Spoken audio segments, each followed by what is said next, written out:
UP चुनाव में जहां उन्होंने तमाम विरोधियों को चारों खाने चित कर दिया, तो वहीं अब ताकतवर हस्तियों की एक ऐसी लिस्ट आई है जिसमें उन्होंने मोदी के जेम्स बॉन्ड कहे जाने वाले अजीत डोभाल, खुद को दिल्ली का मालिक बताने वाले अरविंद केजरीवाल और दिग्गज उद्योगपति गौतम अडानी को भी पछाड़ दिया।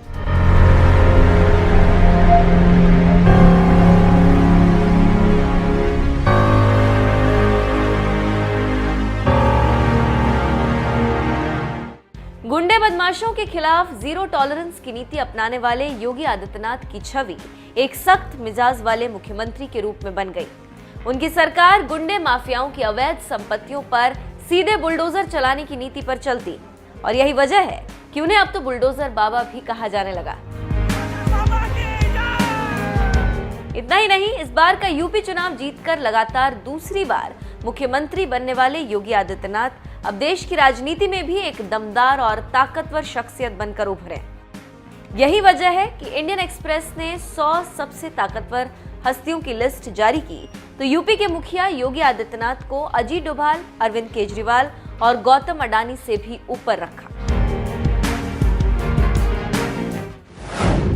इंडियन एक्सप्रेस की 100 ताकतवर हस्तियों की लिस्ट में पहले नंबर पर हैं प्रधानमंत्री नरेंद्र मोदी, दूसरे नंबर पर हैं गृह मंत्री अमित शाह, आरएसएस प्रमुख मोहन भागवत तीसरे नंबर पर, बीजेपी अध्यक्ष जेपी नड्डा चौथे नंबर पर, उद्योगपति मुकेश अंबानी पांचवें नंबर पर, उत्तर प्रदेश के मुख्यमंत्री योगी आदित्यनाथ छठे नंबर पर, उद्योगपति गौतम अडानी सातवें नंबर पर, अजीत डोभाल एनएसए केंद्र सरकार आठवें नंबर पर, दिल्ली के मुख्यमंत्री अरविंद केजरीवाल नौवें नंबर पर और केंद्र सरकार में वित्त मंत्री निर्मला सीतारमण 10वें नंबर पर है। इंडियन एक्सप्रेस की ओर से जारी की गई 100 सबसे ताकतवर हस्तियों की लिस्ट में सीएम योगी जहां टॉप 10 में जगह बनाने में कामयाब रहे, तो वहीं ममता बनर्जी 11वें स्थान पर है, जबकि रक्षा मंत्री राजनाथ सिंह 13वें, उद्धव ठाकरे 16वें, शरद पवार 17वें, सोनिया गांधी 27वें, राहुल गांधी 51वें और अखिलेश यादव 56वें स्थान पर है। आपको बता दें, यूपी के सीएम योगी आदित्यनाथ इस लिस्ट में इस बार छठे स्थान पर है, तो वहीं साल 2021 में वो 13वें नंबर पर थे। यूपी में 1985 के बाद से सीएम योगी लगातार 5 साल का कार्यकाल पूरा करने के बाद सत्ता में लौटने वाले पहले मुख्यमंत्री बने, जिसके दम पर वो देश के सबसे ताकतवर हस्तियों में छठे नंबर पर पहुंचने में सफल हो सके। हालांकि उनके सामने अब साल 2024 में होने वाले लोकसभा चुनाव से पहले यूपी में बीजेपी की मजबूत स्थिति बनाने की चुनौती होगी। देखना यह होगा कि वो इस चुनौती का भी सामना कर पाते हैं या नहीं। बहरहाल ताकतवर हस्तियों की लिस्ट में ममता बनर्जी, अखिलेश यादव, केजरीवाल, डोभाल जैसे लोगों को भी पछाड़ने वाले सीएम योगी के बारे में आपका क्या कहना है? अपनी राय हमें कमेंट कर जरूर बताएं। साथ ही चुनाव जीतने के बाद यूपी विधानसभा में दमदार भाषण देने वाले सीएम योगी ने इस दौरान क्या कुछ कहा था, आइए आपको सुनाते हैं। आपने एक लंबे समय तक जहां उस फील्ड में काम किया, वहीं 8 बार से कानपुर महानगर से विधायक के रूप में आपका चयन आज इस सदन में होता रहा है। आपने विभिन्न सरकारों में भी अलग अलग मंत्री पद का दायित्वों का निर्वहन किया और कुशलता पूर्वक अपने नेतृत्व क्षमता का, अपनी प्रशासनिक क्षमता का, अपनी आम जनमानस के प्रति अपनी संवेदनाओं को प्रदर्शित भी किया है। वह आपके द्वारा लिए गए निर्णयों के आधार पर, आपके द्वारा किए गए कार्यों के माध्यम से बार बार एक सदस्य का एक क्षेत्र से चुनाव जाना, यह और वह भी तब जब दुर्भाग्य से जातिवाद की, उस राजनीति की उस आंधी में एक व्यक्ति जिसकी अपनी कोई जाति न हो, जिसकी अपनी जातीय पहचान न हो, जिसने अपने जन्म के साथ ही पैतृक रूप से महाना शब्द जोड़ करके अपने को ये कहा कि भैया हम तो सेवा करते करते महान हैं, इसलिए हम लोग केवल राष्ट्रवाद, सुशासन, विकास और गरीब कल्याण के इस अभियान के साथ जुड़ करके अपने इस कार्यक्रम को आगे बढ़ाएंगे और लगातार जनता का एक विश्वास अर्जित करना। एक चुनाव हो सकता है, 2 चुनाव हो सकते हैं, तीसरा भी चल सकता है, लेकिन बार बार चुना जाना, अच्छे वोटों से चुना जाना, हर बार मत का प्रतिशत बढ़ जाना एक बहुत सकारात्मक संदेश है।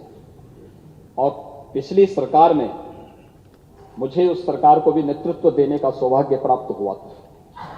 उस सरकार में औद्योगिक विकास मंत्री के रूप में जो कार्य किया, उत्तर प्रदेश के इतिहास में पहली बार उत्तर प्रदेश के अंदर 3,60,000 करोड़ रुपए से अधिक की निवेश के प्रस्ताव को जमीनी धरातल पर उतारने का कार्य करना था।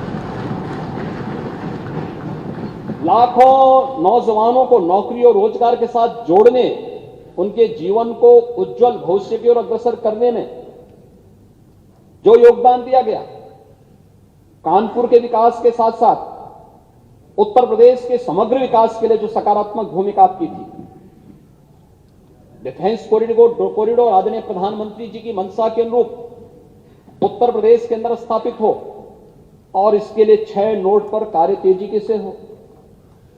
उत्तर प्रदेश के अंदर एक्सप्रेस वे का एक संजाल बिछे और उत्तर प्रदेश अपने इंफ्रास्ट्रक्चर के लिए देश के अंदर एक नई पहचान के साथ उभरे। ये भी उत्तर प्रदेश ने औद्योगिक विकास मंत्री के रूप में जब आपने इस पद को सुशोभित किया, ये सभी कार्य उत्तर प्रदेश की जनमानस ने होते हुए देखे हैं। और स्वाभाविक रूप से आपने मेरी टीम के एक महत्वपूर्ण स्तंभ के रूप में कार्य करते हुए इन कार्यक्रमों को आगे बढ़ाने का कार्य किया। आज आप उत्तर प्रदेश विधानसभा के अध्यक्ष के रूप में आपका यहां पर सर्वसम्मति से चयन हुआ है। मैं इसके लिए आपको हृदय से अभिनंदन करता हूं, आपको हृदय से बधाई देता हूं और अपनी शुभकामनाएं ही देता हूं। आपका चयन ऐसे समय में हुआ है जब यह देश आजादी का अमृत महोत्सव मना रहा है। ये आजादी का अमृत काल है।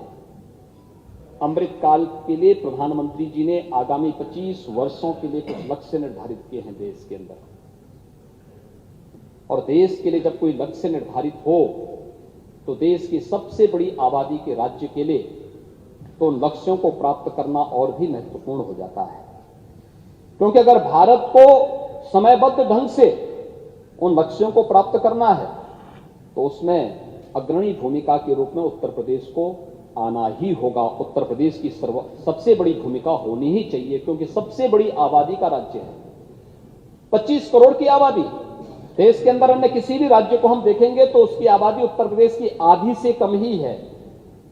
और जब हम लोग देश की बात करते हैं तो इसकी शुरुआत उत्तर प्रदेश से होनी चाहिए। और अमृत काल में आप उत्तर प्रदेश के विधानसभा के अध्यक्ष बने हैं, यह अत्यंत सौभाग्य का क्षण है और इसके लिए मैं आपको हृदय से बधाई देता हूं। महोदय, मैं विश्वास व्यक्त करता हूं कि आपके नेतृत्व में उत्तर प्रदेश की हमारी ये 18वीं विधानसभा एक सुनिश्चित लक्ष्य को प्राप्त करने में सफल होगी। हम निरंतर उत्तर प्रदेश के विकास को आगे बढ़ाने में सफल होंगे। मैं अपने सभी नवनिर्वाचित माननीय सदस्यों को भी हृदय से उनके चयन के लिए, उनके निर्वाचन के लिए और उनके द्वारा शपथ ग्रहण किए जाने के लिए भी मैं हृदय से उनका अभिनंदन करता हूं, उन्हें बधाई देता हूं। 5 वर्ष का उनका जो कार्यकाल है, ये जन अपेक्षाओं पर खरा उतरने का एक उन्हें माध्यम मिला है।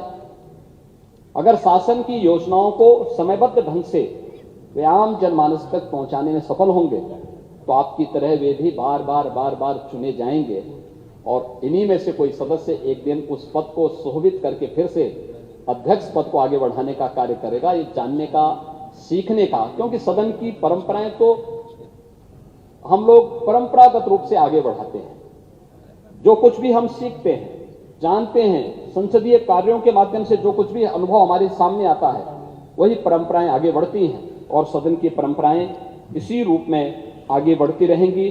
एक बार फिर से मैं आपको इस पद पर चयन के लिए हृदय से, अपनी ओर से, पूरे सदन की ओर से, पार्टी की ओर से हृदय से बधाई देता हूं, आपका अभिनंदन करता हूं और विश्वास व्यक्त करता हूं कि उत्तर प्रदेश विधानसभा अध्यक्ष के रूप में आप उत्तर प्रदेश के सदन की मर्यादा को, इसकी परंपरा को एक नई गरिमापूर्ण तरीके से आगे बढ़ाने का कार्य करेंगे और उत्तर प्रदेश विधानसभा 17वीं विधानसभा की तर्ज पर, यद्यपि विगत 2 वर्षों से हम लोग कोरोना जैसी महामारी से के प्रबंधन में ज्यादा समय हमें खर्च करना पड़ा, ज्यादा समय लगाना पड़ा, एक जगह एकजुट होकर के ज्यादा जमावड़ा नहीं होना है, यह जो भी प्रोटोकॉल थे उसका पालन करते हुए हम लोग अगले 2 वर्ष में कोई कार्य इस प्रकार से आगे नहीं बढ़ा पाए।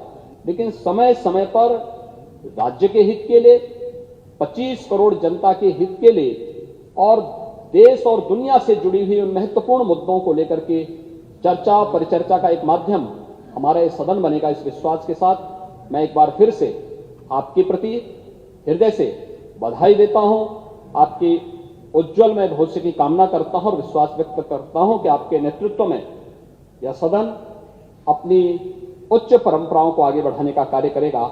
आपके प्रति मेरी पूरे सदन की मंगलमय शुभकामनाएं हैं। धन्यवाद। जय हिंद।